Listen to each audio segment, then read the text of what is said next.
In June, people who are not yet fully vaccinated are required to continue to mask up when they are indoors.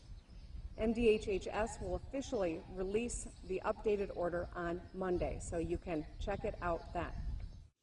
So I need to stop right there because I have obviously a lot of questions. Is number one, just several weeks ago, she came out and said her plan was that we were not going to fully open until 70% of Michiganders were vaccinated.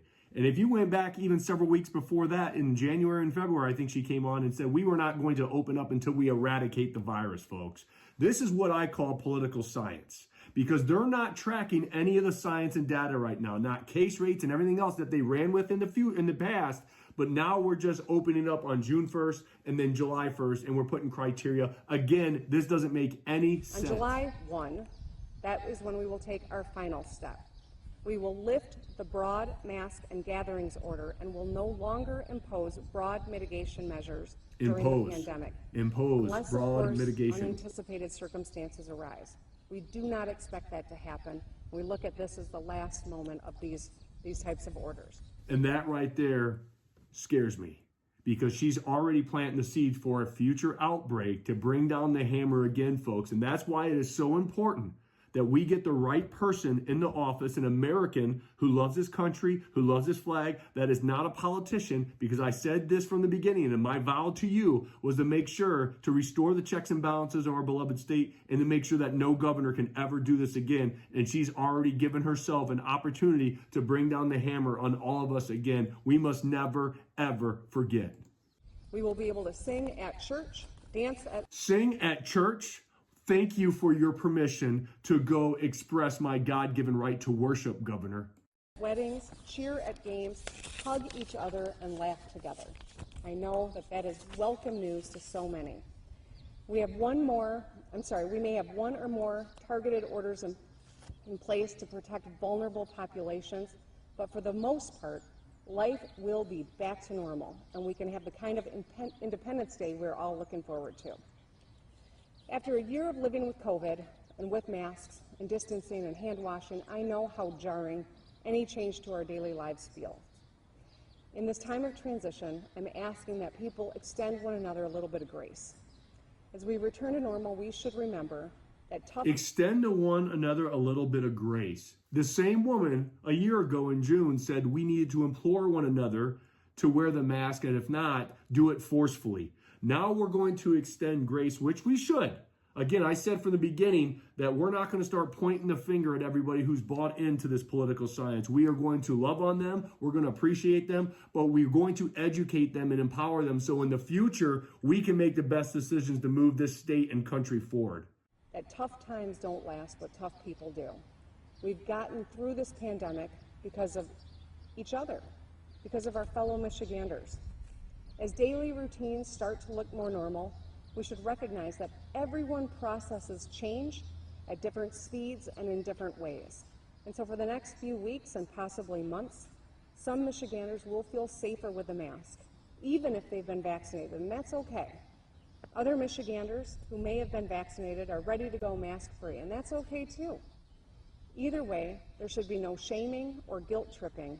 Instead, I encourage people... No shaming or guilt tripping. What did they do this entire past year with these gosh darn masks? Is the exact opposite. People were confronted in stores. People were confronted in schools. They masked up our athletes. They masked up our babies. And now we're just supposed to forget all of this. And this is what you see, folks, is an elected official, because she is no leader. She is planting the seeds because she's running with what's called political science, because her polling numbers are dropping like a stone. Like a stone. And now she's trying to change the narrative. Never, ever forget what this woman has done to you and what this woman has done to your children. To have a conversation with their family doctor about the safe, effective vaccines. Ask your questions and learn more about how incredible they are and how they can help us get back to normal. So personally, since I am 2 weeks past my second dose, I'm going mask-free because I know it's safe for my family and for me and those around me.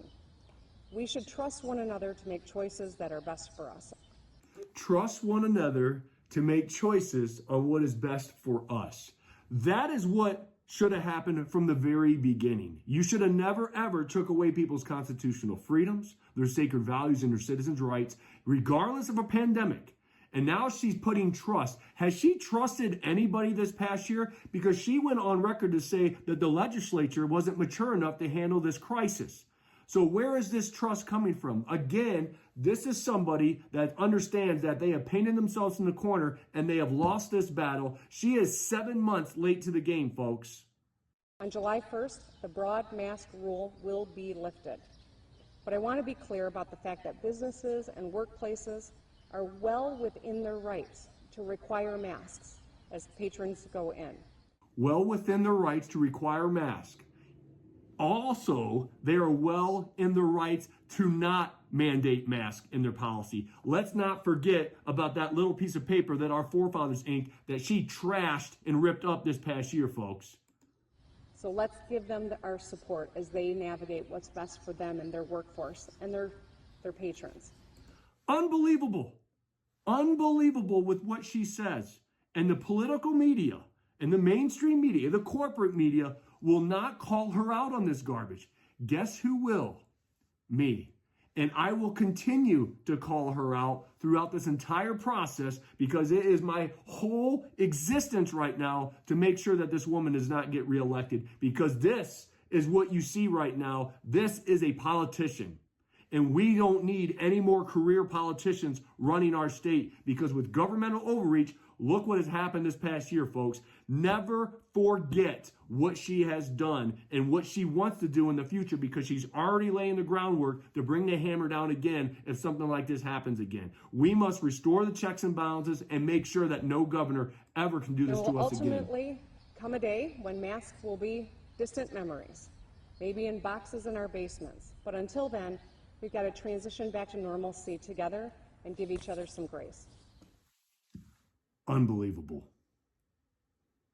Unbelievable. Never forget.